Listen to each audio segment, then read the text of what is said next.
Assalamualaikum warahmatullahi wabarakatuh. Perkenalkan, nama saya Novia Rahmahati, saya dari kelompok 4. Saya dan teman-teman saya di sini ingin menjelaskan tentang anatomi fisiologi sistem pencernaan dan anatomi fisiologi sistem integumen. Yang pertama, saya akan menjelaskan tentang anatomi sistem pencernaan.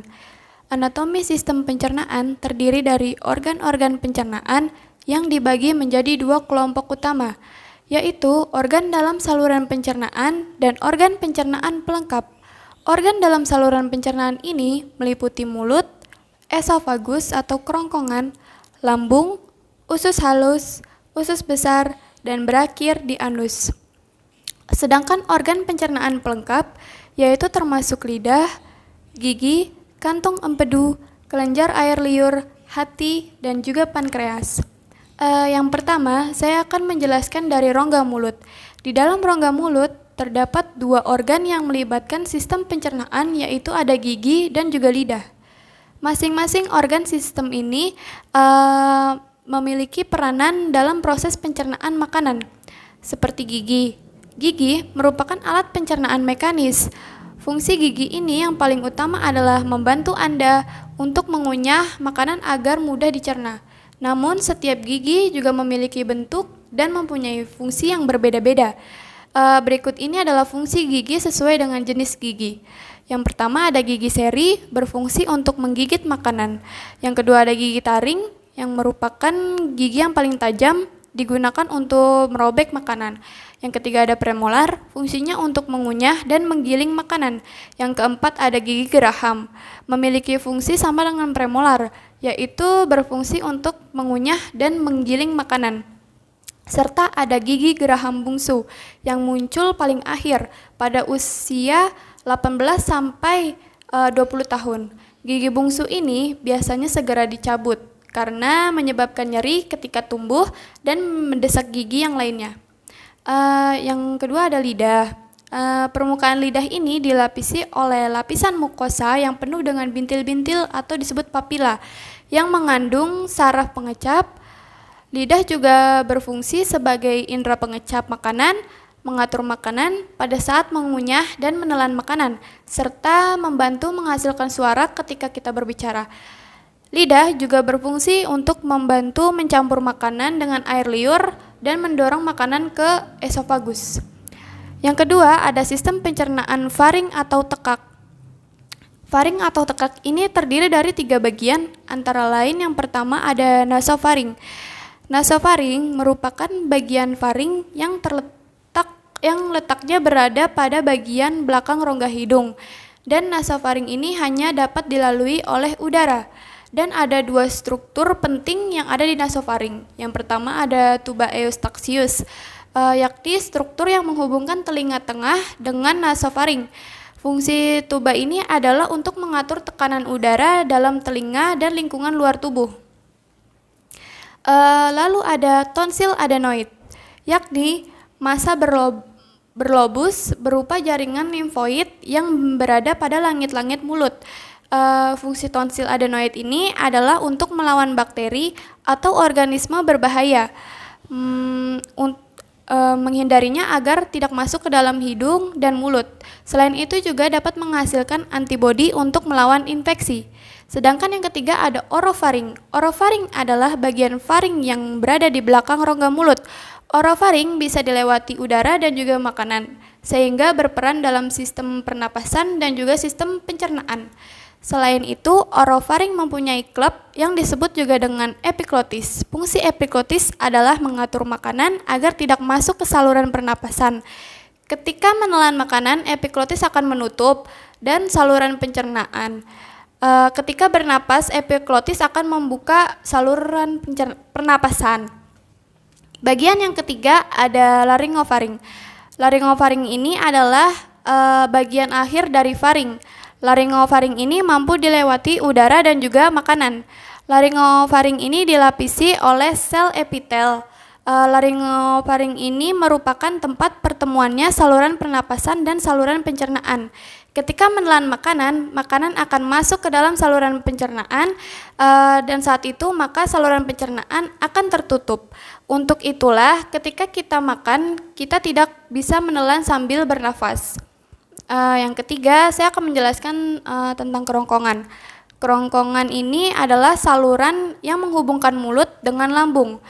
Saluran ini merupakan jalan bagi makanan yang telah dikunyah dari mulut menuju proses pencernaan selanjutnya di lambung. Otot-otot kerongkongan memindahkan makanan dengan gerak peristaltik. Ini adalah kumpulan kontraksi dan relaksasi otot yang menimbulkan gerakan seperti gelombang sehingga makanan terdorong masuk menuju lambung. Pada ujung kerongkongan terdapat sfinkter atau otot-otot berbentuk cincin. Otot-otot ini memungkinkan makanan untuk masuk ke lambung dan kemudian menutupnya untuk mencegah makanan dan cairan naik ke kerongkongan. Yang keempat, saya akan menjelaskan tentang lambung atau ventriculus. Lambung adalah bagian saluran pencernaan yang melebar. Lambung dapat menampung makanan 1 liter hingga mencapai 2 liter. Lambung juga memproduksi enzim yang membuat pencernaan menjadi lebih mudah dan juga lebih lancar. Di dalam lambung terdapat 3 enzim. Di antaranya ada enzim pepsin yang mengubah amilum menjadi maltosa atau glukosa. Enzim lipase yang mengumulasi lemak menjadi asam lemak. Dan ada enzim tripsin yang mengubah pepton menjadi polepeptida atau asam amino. Bagian dalam lambung ini memiliki banyak lipatan yang disebut dengan rugae. Bagian inilah yang memungkinkan lambung untuk meregang saat asupan yang masuk ke sistem pencernaan. Berdasarkan bentuknya, lambung dibagi menjadi 5 bagian, yaitu yang pertama ada kardiak. Kardiak adalah bagian lambung yang berhubungan langsung dengan esofagus. Bagian ini berbentuk seperti tabung kecil yang sempit. Yang kedua ada fundus. Fundus merupakan bagian yang berada di atas badan lambung dan berbentuk seperti kubah. Yang ketiga ada badan lambung. Badan lambung adalah bagian terbesar dan utama dari lambung. Yang keempat ada antrum. Antrum adalah bagian di bawah lambung yang menampung makanan sebelum dilepaskan ke usus halus. Yang kelima ada pilorus. Pilorus adalah terowongan yang menghubungkan lambung dengan usus halus. Sementara itu, berdasarkan lapisannya, anatomi lambung terdiri dari 4 bagian, yaitu yang pertama ada mukosa. Mukosa adalah lapisan lambung yang paling dalam. Di dalam lapisan ini terdapat sel yang akan memproduksi enzim pencernaan serta zat-zat lain yang dibutuhkan untuk proses pencernaan. Yang kedua ada submukosa. Lapisan submukosa ini adalah lapisan yang menggiling mukosa. Lapisan ini juga terdiri dari jaringan ikat, pembuluh darah, serta saraf. Jaringan ikat pada submukosa berfungsi untuk mengaitkan dengan lapisan yang ada di atasnya. Terakhir, saraflah yang akan mengawasi kerja lambung dan mengontrol kontraksi otot polos dan sekresi saat pencernaan sedang berjalan. Lalu ada muskularis. Lapisan muskularis adalah lapisan yang paling berat karena lapisan ini terdiri dari 3 lapis. Muskularis merupakan lapisan yang terdiri dari otot dan akan memberikan kemampuan kontraksi pada lambung, serta menggerakkan makanannya yang sudah dicerna ke organ pencernaan lainnya. Lalu yang kelima ini ada serosa. Serosa adalah lapisan lambung paling luar. Serosa merupakan lapisan tipis yang licin dan berfungsi untuk melindungi lambung dari perlukaan saat lambung perlu memperbesar selama proses pencernaan. Lalu selanjutnya, yang kelima saya akan menjelaskan tentang usus halus. Usus halus adalah bagian dari saluran pencernaan yang terletak di antara lambung dan usus besar.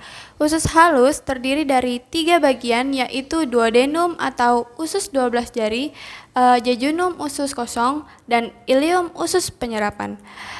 Usus 12 jari ini berbentuk lengkungan seperti huruf C yang mengelilingi organ pankreas. Letaknya yang dekat dengan kelenjar pencernaan membuat duodenum ini lebih mudah menerima enzim pencernaan dari pankreas serta cairan empedu dari hati. Fungsi Duodenum ini pada usus halus adalah sebagai tempat awal terjadinya penyerapan makanan. Selama berada dalam duodenum, makanan akan diuraikan menjadi zat-zat gizi yang lebih sederhana agar dapat diserap dan diedarkan oleh darah. Lalu ada jejunum. Jejunum ini adalah bagian usus halus setelah duodenum. Panjangnya kira-kira sekitar 2,5 meter dan lapisan dalamnya tersusun atas banyak lipatan yang disebut jonjot usus atau villi.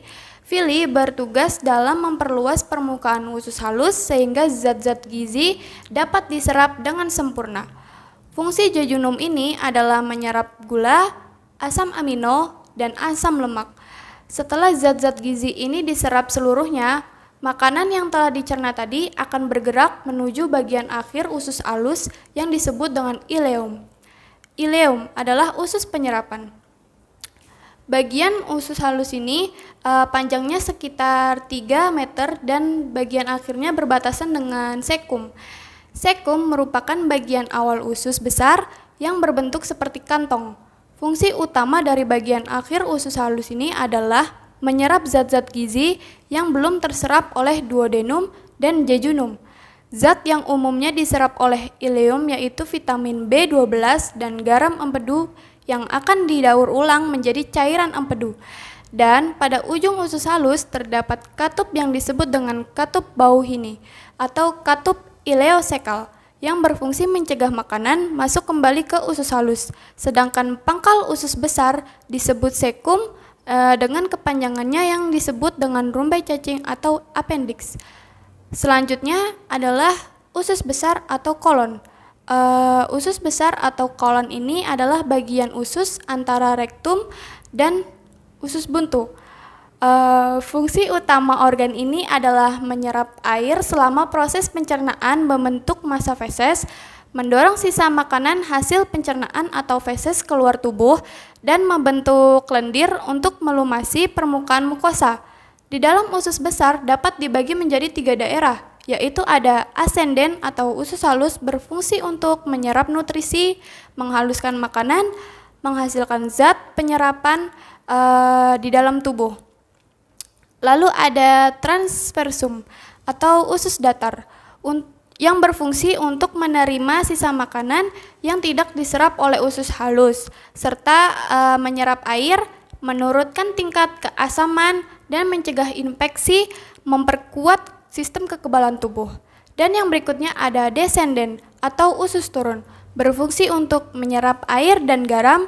Pada bagian ujung usus ini terdapat apendik atau disebut dengan rumbai cacing atau apendik. Apendik ini juga berfungsi sebagai sistem kekebalan tubuh. Dan yang terakhir dalam saluran sistem pencernaan adalah anus. Anus atau rektum merupakan bagian kolon yang paling akhir ini memiliki panjangnya sekitar kurang lebih 15 cm.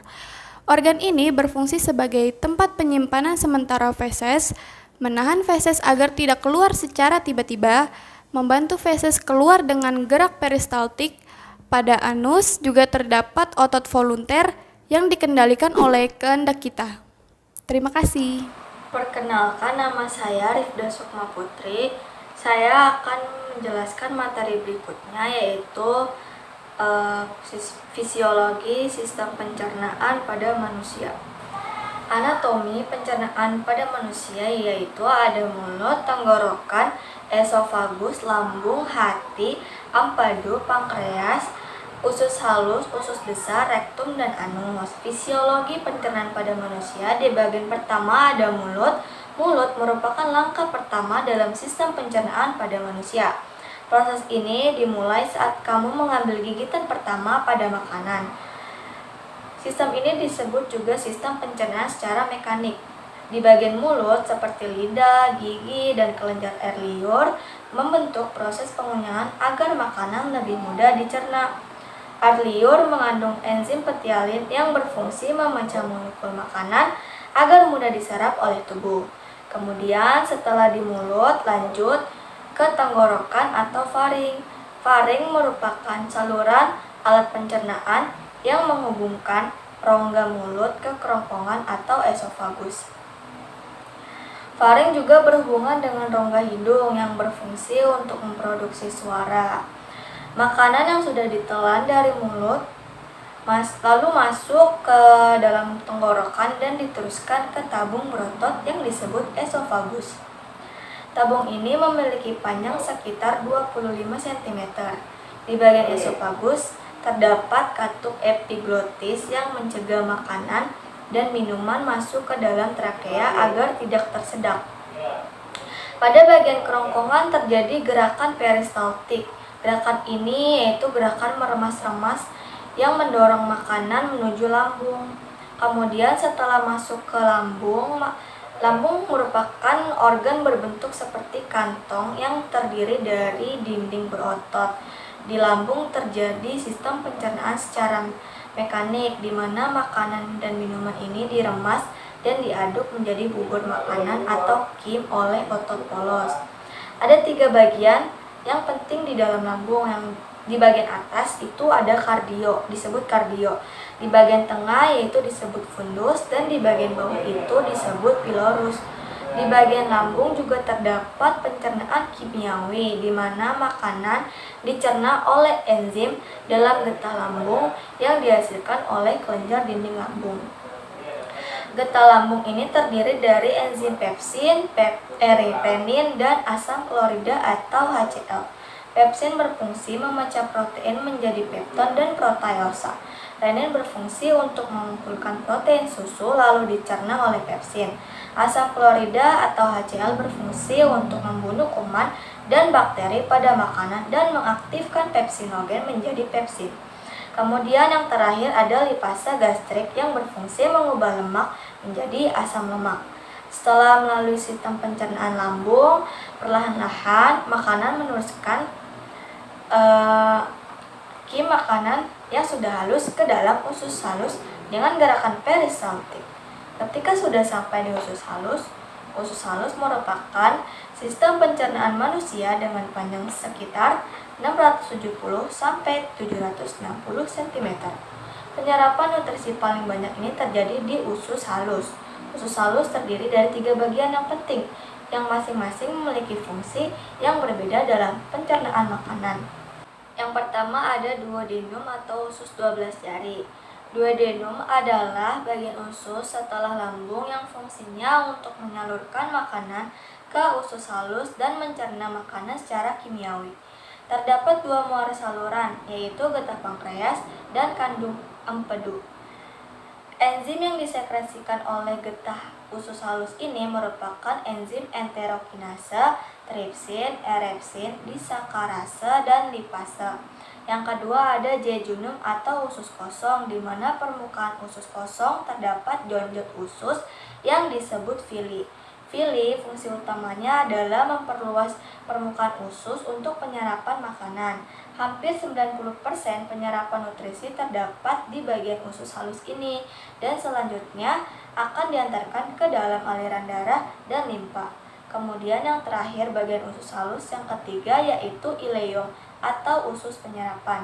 Pada bagian ini saluran pencernaan usus halus nutrisi seperti vitamin B12, garam empedu, air, dan elektrolit yang belum diserap oleh jejunum akan diserap oleh bagian usus halus ileum ini. Seperti jejunum usus, ileum ini juga memiliki villi.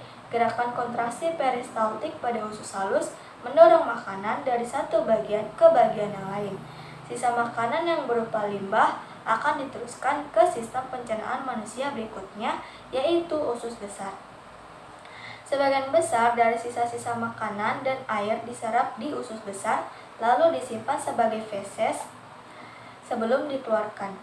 Usus besar terdapat beberapa bagian, yaitu sekum, kolon, rektum, dan analis anal, yang fungsi utamanya adalah membusukkan sisa makanan atau limbah oleh bakteri Escherichia coli agar lebih mudah untuk dikeluarkan. Di bagian kolon ini juga terdapat penyerapan air dan vitamin K. Setelah itu, zat makanan yang sudah disekresikan disimpan di rektum dan dikeluarkan melalui analis anal ke anus dengan gerakan peristaltik. Itulah proses makanan yang masuk melalui mulut sehingga akhirnya dikeluarkan melalui anus dalam bentuk feses atau tinja.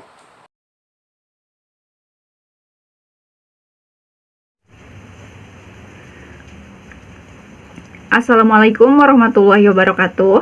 Perkenalkan, nama saya Siti Nurmalia dari kelompok 4 kelas KJ 002. Di sini saya akan menyampaikan materi tentang anatomi dan fungsi dari sistem intergumen. Sistem intergumen atau kulit merupakan organ tubuh manusia yang paling luar yang terbuat dari lapisan sel dan jaringan. Lapisan terdalam kulit merupakan vaskularisasi atau memiliki banyak pembuluh darah. Kulit juga memiliki saraf sensorik dan simpatik yang terhubung ke otak.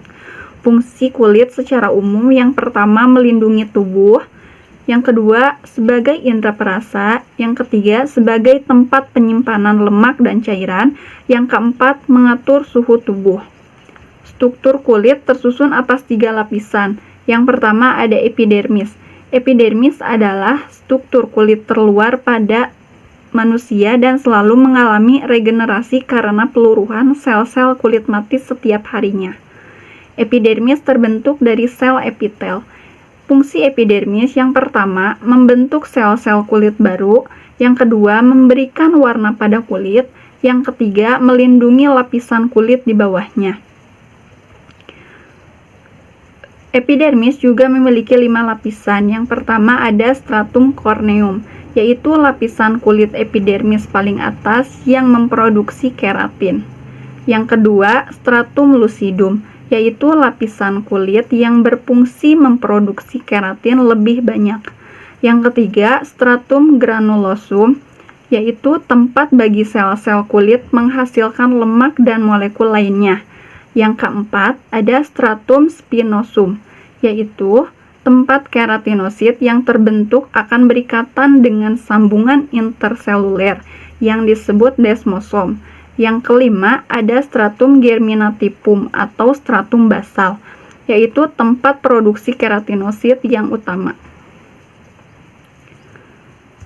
Selain dibentuk oleh lapisan keratinosit, ada beberapa lapisan sel non-keratinosit yang terdapat pada epidermis. Yang pertama ada sel melanosit, yaitu sel yang memproduksi melanin alias pigmen memberi warna pada kulit.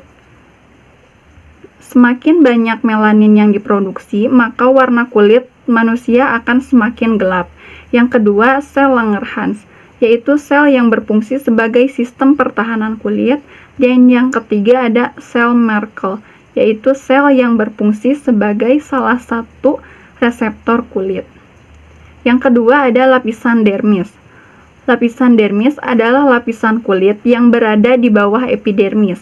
Bagian dari lapisan kulit ini terdiri atas 2 lapisan, yaitu ada retikular dan juga dermis papilla. Jaringan papilla terdiri atas jaringan ikat longgar areolar. Ia memperpanjang dan menyokong dermis dengan menggunakan permukaan yang bergelombang. Permukaan ini memperkuat hubungan yang terjadi antara 2 lapisan kulit manusia. Kemudian, jaringan struktur kulit manusia retikular ini memiliki ketebalan yang lebih daripada jaringan papilla. Retikular ini terdiri atas jaringan ikat yang padat dan tidak teratur, yang terletak atau berada dalam jaringan retikular, yaitu ada kelenjar sebaceus, folike rambut, kelenjar keringat, serta pembuluh darah. Lapisan dermis sebagian besar terdiri dari sejenis protein yang disebut kolagen.